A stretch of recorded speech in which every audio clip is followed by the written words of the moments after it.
हमारी हीरोइन का ग्रैंडफादर वो हमारी हीरोइन की मॉम से कहता है, एल्थिया प्लीज वापस आ जाओ ना, मैं अपना टाइटल उसी वक्त तुम्हें दे दूंगा। तो हमारी हीरोइन की मॉम कहती है, वो घर मेरा नहीं है और वैसे भी आप अपना टाइटल अपनी असली बेटी को क्यों नहीं देते।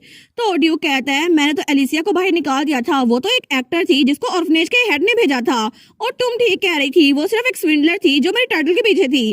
तो हमारी उनकी मॉम मुड़ते हुए कहती है, इसको एडमिट करने से कुछ भी चेंज नहीं होगा और मुझे इससे फर्क नहीं पड़ता। लेकिन तभी ड्यूक उसका हाथ पकड़ते हुए कहता है, एल्थिया मेरी बेटी मेरी बात तो सुन लो।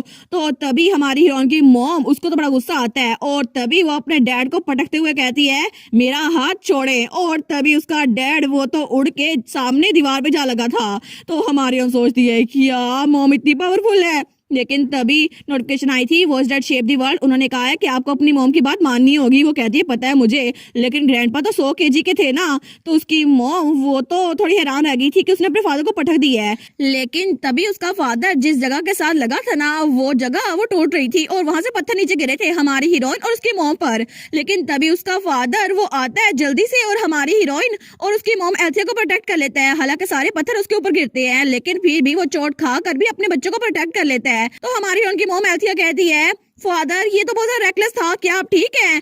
तो ड्यूक कहता है, ये बिल्कुल भी कुछ नहीं था, जितना मैं तुम्हें हर्ट किया ना उसके हिसाब से तो कुछ भी नहीं था एल्थिया। तो हमारी हीरोइन की मॉम उसको थोड़ा शर्मिंदगी होती है और वो बड़ा हैरान होती है कि ये बच गए। लेकिन तभी उसका फादर उसके सामने झुकता है और कहता है, मैंने तुम्हें हमेशा बहुत ज्यादा हार्शली ट्रीट किया क्योंकि मैं चाहता था कि तुम इतने कठिन हालात से गुजर के एक अच्छी हेरस बनो।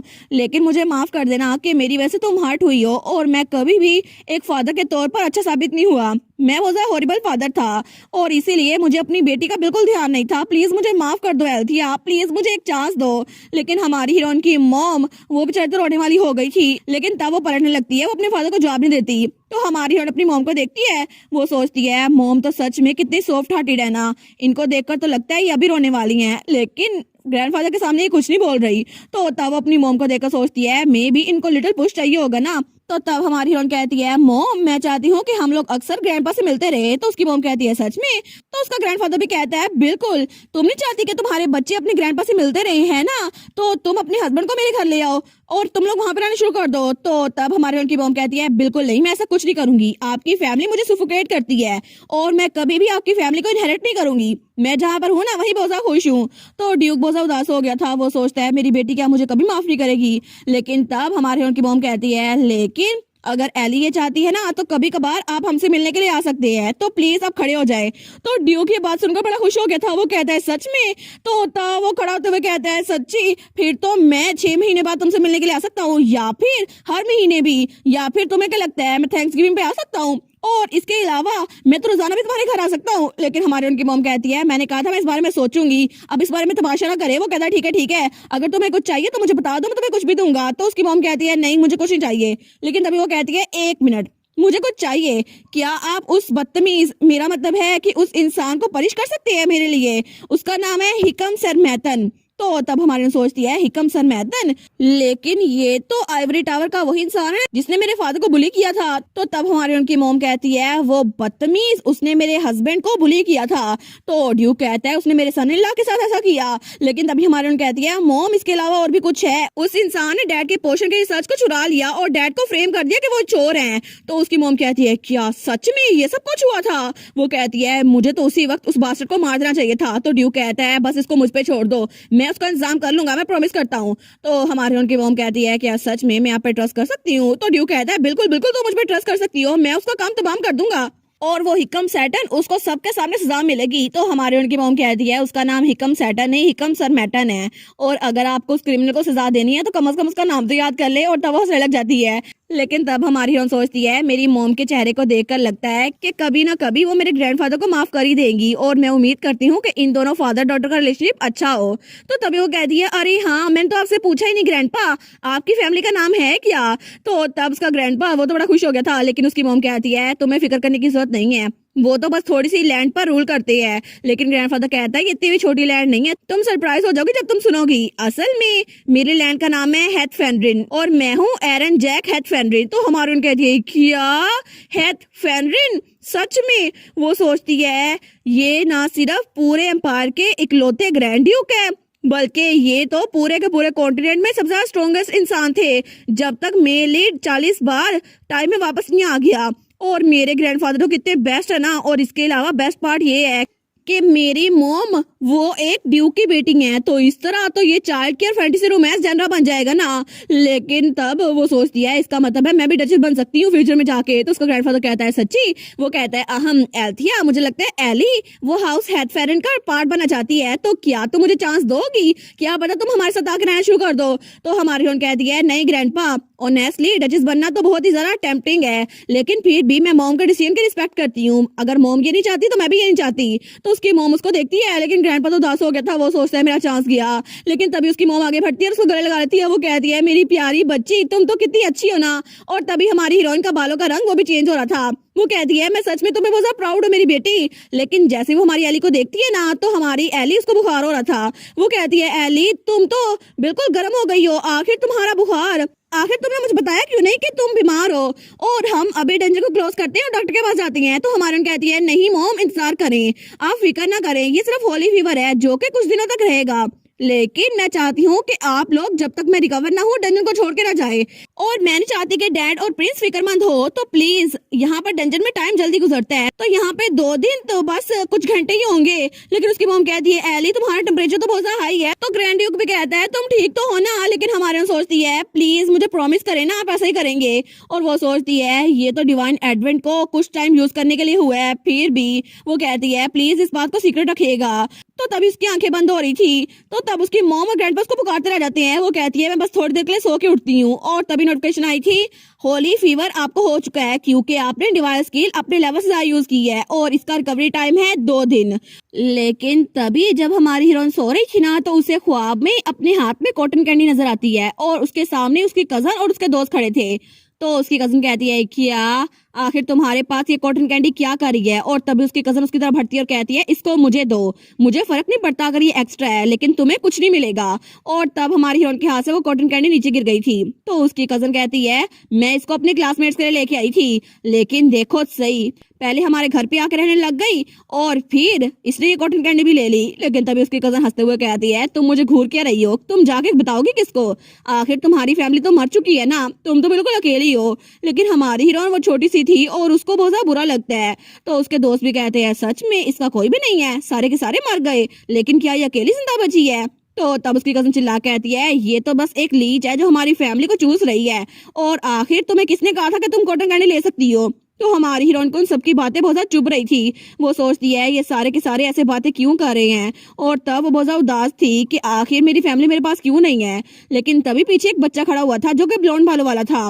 वो कहता है कॉटन कैंडी ये तो सिर्फ जंक फूड है जिसमें सिर्फ शुगर है, तो तुम्हें ये नहीं खाना चाहिए। तो तभी वो बच्चा अपना मुंह नीचे करता है और कहता है उसकी जगह तुम्हें कुछ ऐसा खाना चाहिए जिसकी वजह से तुम्हें प्रोटीन मिले। और तब बच्चा मुंह पर करता है तो वो उसका ग्रैंडफादर था। वो कहता है जैसे कि चिकन या फिर टर्की। तो तब हमारे उसको देखती है, वो कहती है क्या?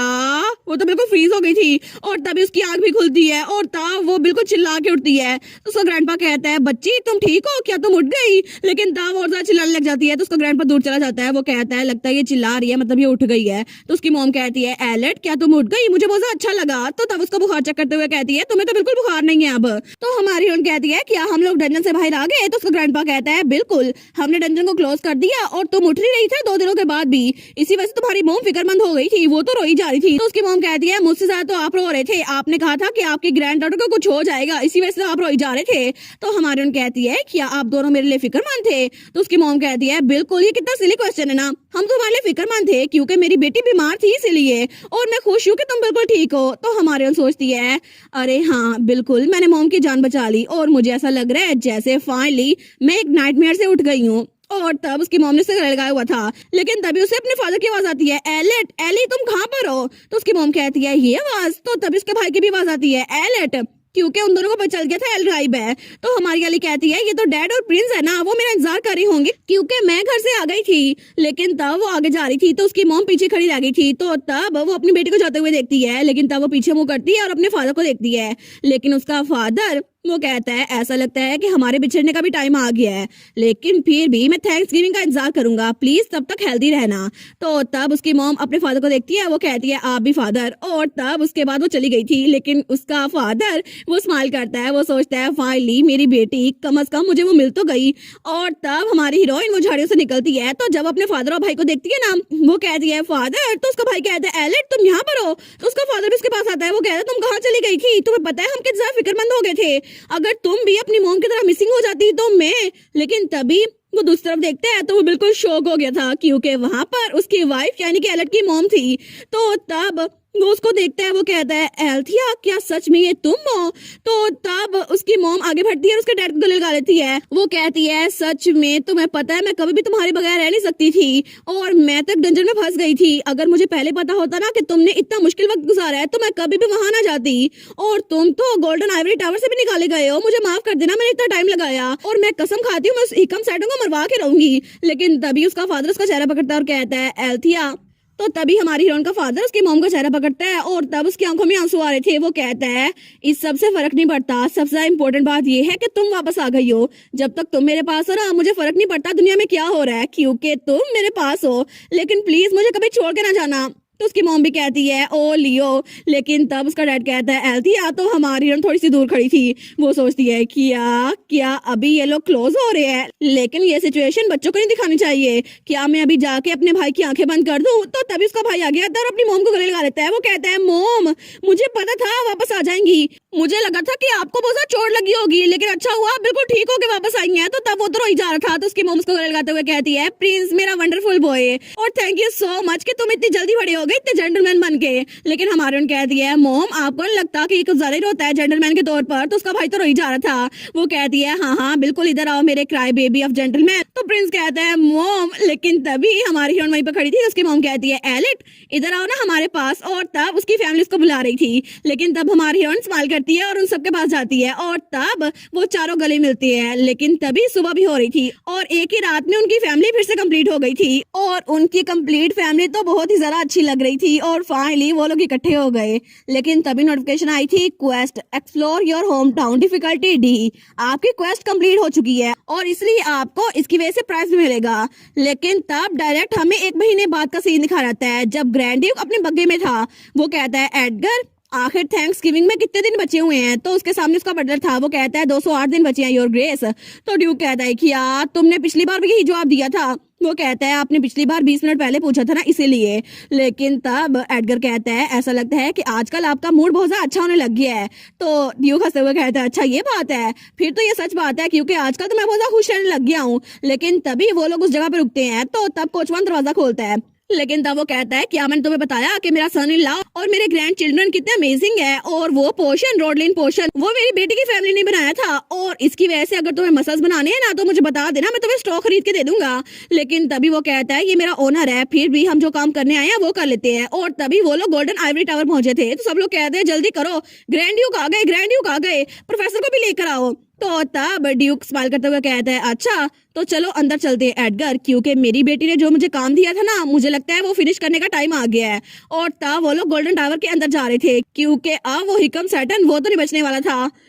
और तब हमें अगले दिन का सीन दिखा रहता है, और एक शानदार घर। तभी वहां पर कोई न्यूज़पेपर डिलीवर करके जाता है, तो तब हमारी हीरोइन दरवाजा खोलती है, उस न्यूज़पेपर को देखती है। लेकिन तब उस न्यूज़पेपर को उठाती है और स्माइल कर रही थी, लेकिन तभी वो बड़ी शरारती स्माइल करने लग जाती है। वो कहती है डैड जरा ये तो देखे, और उसका डैड खिड़की के पास खड़ा हुआ था।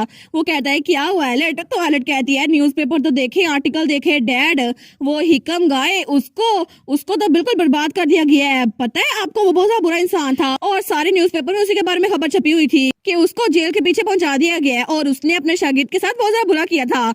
लेकिन हमारी हीरोइन तो सेटिस्फाई हो गई थी, वो सोचती है ग्रैंडपा आपने तो बड़ा अच्छा काम किया, और वो तो अपनी इमेजिनेशन में अपने ग्रैंडपा को टेलीपैथिक हाई फाइव भी दे रही थी। लेकिन तब उसका फादर स्माइल करता और कहता है अच्छा फिर तो वो बड़ा बुरा इंसान था है ना। लेकिन हमारे सोचती है क्या मेरे फादर को जरा फर्क नहीं पड़ता, क्या इनको बुरा नहीं लगा था कि उस इंसान ने इनके साथ इतना बुरा किया था? लेकिन तब उसका फादर फिर से खिड़की के बाहर देखने लग जाता है, वो सोचती है या फिर मेरे फादर को कुछ और मिल गया है। और तभी बाहर उसका भाई और उसकी मॉम प्रैक्टिस कर रहे थे और उसकी मॉम उसके भाई को सिखा रही थी। लेकिन तब उसकी मॉम ने भी नाइट्स का यूनिफॉर्म पहना हुआ था क्योंकि वो खुद ड्यूक की बेटी थी। लेकिन तब वो दोनों बड़े प्यारे लग रहे थे। तो तब ड्यूक अपने बेटे और अपनी वाइफ को देखता है और वो स्माइल करता है और ब्लश भी कर रहा था। तो हमारे यहाँ सोचती है लगता है कि गोल्डन आइवरी टावर वो उनके लिए बिल्कुल भी इम्पोर्टेंट नहीं है। अभी उनको सबसे ज्यादा इम्पोर्टेंट मेरी मॉम लगती है और हमारी फैमिली। और तब हमारी हीरोइन बताती है जिस दिन से मेरी मॉम वापस आई है ना तब से लेकर अब तक 1 महीना हो गया है, लेकिन यहाँ पर बहुत ज्यादा चेंजेस हुए हैं। हम लोग एक अच्छे घर में रहने लग गए हैं जो कि बियांका के घर का एनेक्स है। सबसे पहले हमें एक प्रॉपर घर दे दिया गया था क्योंकि बियांका ने जाके काउंटर से बात की थी कि हमें एनेक्स मिलना चाहिए। और दूसरे नंबर पर मेरी मॉम वो काउंट के मीनार में एम्प्लॉयमेंट ले चुकी हैं क्योंकि वो एक जबरदस्त नाइट है और अब तो वो काउंटर्स की पर्सनल गार्ड भी बन चुकी हैं। लेकिन तभी वहाँ दूर काउंटर्स और बियांका आए थे तो उसकी मॉम उनको हाई कर रही थी। लेकिन तब हमारी हीरोइन बताती है सरप्राइजिंगली काउंटर्स को मेरी मॉम बहुत ज्यादा पसंद आई थी और उन्होंने उनसे दोस्ती कर ली थी। और तब बियांका वो भी हमारी एलेट को देखकर हाथ हिलाती है। तो तब हमारी हीरोइन सोचती है बिया ने स्माइल किया था और उसे पता था कि उसकी मॉम भी मेरी मॉम को पसंद करेंगी जैसे उसने मुझे पसंद किया था क्योंकि हम लोग बेस्ट फ्रेंड है। तो तब वो भी उनको हाई कर रही थी। वो सोचती है मेरी दोस्त कितनी प्यारी है ना। लेकिन तभी उनकी मॉम खिड़की के पास आती है। वो कहती है लियो एली तुम लोग यहाँ पर क्या कर रहे हैं। तो ड्यूक कहता है मैं तुम लोग को देख रहा था, क्या तुम्हें प्यास लगी है, इसको पी लो, और उसको कप देता है। लेकिन तभी हमारी हीरोइन की मॉम उसके डैड के पास होती है और कहती है मुझे ये पीने की जरूरत नहीं है, मैं तो तुम्हारे पास आई थी। वो कहता है एल्थिया। तो हमारी हीरोइन तो बैकग्राउंड में फेड हो रही थी। वो सोचती है तीसरे नंबर पर पूरे मीनार में सबको पता है कि मेरे मॉम और डैड कितने लवी डवी है ना, और मेरे लिए मैंने अपने आप को ये करना सीख लिया कि मैं बैकग्राउंड में एडजस्ट हो जाऊं क्योंकि इन दोनों के दरमियान मैं तो नहीं आ सकती। तो तभी उसका डैड भागते हुए कहता है मुझे लगता है तुम्हारे लिए पीने के लिए कुछ लाना होगा, अभी जाकर मैं लेके आता हूँ। और उसके हाथ में तो कप पकड़ा हुआ था। वो कह रहा तुम तब तक एली से बात करो, वो तो बेचारा ब्लश करते हुए वहां से भाग गया था। तो हमारे उन सोचती है इनको तो भूल भी गया, इनके हाथ में कुछ पकड़ा हुआ है। तो तभी उसकी मॉम नीचे झुकती है और कहती है एक्चुअली एली मेरे पास कुछ है जो मैं तुम्हें बताना चाहती हूँ। और तब उसको एक चीज देती है। वो कहती है ये लो तुम्हारा गिफ्ट। तो तभी हमारी हीरोइन के लॉकर से एग्नेस भी निकल आई थी। वो कहती है एलेट ये तो एक वेपन है ना। और तभी वो वेपन था यूरोपा। वो सोचती है ये तो बहुत हाई क्वालिटी का है। लेकिन तब वो सोचती है अच्छा ये तो जरूर एस क्लास का आइटम होगा ना जो कि उस डंजन से हमें मिला था। लेकिन मैं तो बेहोश हो गई थी ना, तो इसका मतलब है मोम वहां से ले आई होंगी। लेकिन तब वो कहती है मोम क्या सच में मैं ये रख सकती हूँ। तो उसकी मोम कहती है बिल्कुल, जरा अपने हाथों को देखो, तुम्हारे हाथों को देखकर लगता है कि अल्केमी के साथ साथ तुम स्वॉर्डमैनशिप की भी प्रैक्टिस कर रही हो। लेकिन तुम्हारा इंस्ट्रक्टर तुम्हें बहुत ज्यादा मेहनत करवाता है और मैं गैस कर सकती हूँ कि तुम्हारा इंस्ट्रक्टर बहुत ज्यादा एक्सपीरियंस टीचर है। तो एग्नेस कहती है लगता है कि उनको मेरी पहचान है, लेकिन वो तो एक घोस्ट थी ना। तो उसकी मॉम कहती है इसके अलावा मैंने तुम्हारी पिछली 6 बर्थडे को सेलिब्रेट नहीं किया, तो इसको एक तरह से गिफ्ट ही समझ लो, बर्थडे गिफ्ट। वो कहती है एक बर्थडे गिफ्ट, फिर तो मैं सारे के सारे बर्थडे को कंबाइन करके ये गिफ्ट रखूंगी। तो उसकी मॉम कहती है सच में, अगर तुम्हें कुछ और भी चाहिए ना तो मुझे बता देना ठीक है। और इसके अलावा एक और चीज भी है जो कि मैंने तुम्हारे लिए प्रिपेयर की है, जाके पिकनिक पे देखेंगे। वो कहती है ठीक है मॉम। लेकिन थोड़ी देर बाद जब वो लोग पिकनिक पे आए थे ना तो वहां पर उसके सामने बिल्कुल कोई ब्लैक सा स्टफ था। तो तब उसका भाई प्रिंस और वो जब उसको देखते हैं ना वो कहते हैं क्या ये क्या चीज है। तो हमारे सोचती है क्या ये वही गिफ्ट है जो मेरी मॉम ने मेरे प्रिपेयर करवाया है, लेकिन ये तो बहुत ही जरा रेयर अल्केमी इंग्रेडिएंट लग रहा है, पता नहीं ये क्या है। तो तब उसका डैड कहता है ये एक डिजर्ट है जो तुम्हारी मॉम ने बनाया है, उन्होंने कहा है कि एंजल कॉटन कहते हैं इसको।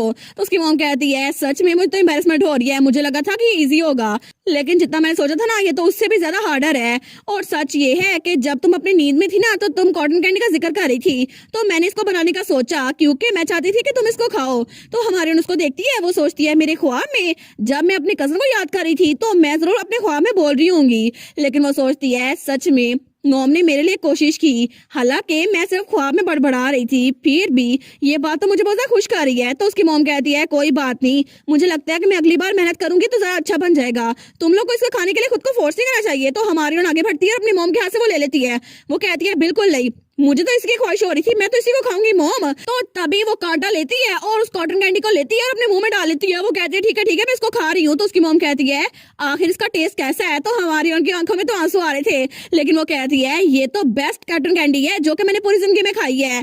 तो तब वो सोचती है पहली बार मेरी मॉम ने मेरे लिए कुछ बनाया है तो मैं उसको ना खाऊं, ऐसा तो हो नहीं सकता।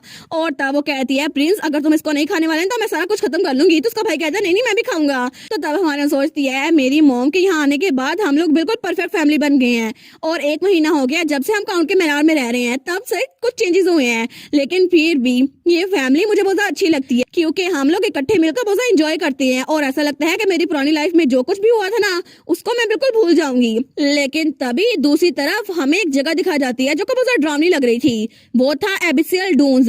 तो वहां पर कोई किसी के सामने झुकता है और कहता है माई लॉर्ड प्लीज हमें माफ कर दे। लेकिन हमें पता चला है कि एक और डिवाइन एडवेंट इस बार फिर से देखा गया है। ये तो अब 3 बार हो गया जब से हमने उसको डिटेक्ट किया है। तो उसके सामने जो भी बैठा था वो कहता है अच्छा क्या तुम इसको पहले रिपोर्ट नहीं कर सकते थे? मुझे इसके बारे में पहले से पता है। लेकिन क्या ये वही इंसान नहीं है जिसने आर्दमान और रोड्रिगो ओशियो को मारा था, है ना? तो वो कहता है जी जी बिल्कुल ये वही है। लेकिन माय लॉर्ड वो एग्जीक्यूशनर वो तो सच में बहुत टेरिबल है।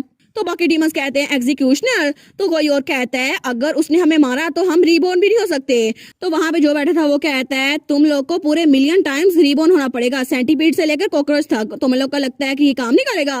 वो कहता है बात असल में ये नहीं है, लेकिन वो एग्जीक्यूशनर बहुत ज्यादा खतरनाक हो सकता है। पता नहीं वो कैसा होगा और हम सबको मार डालेगा।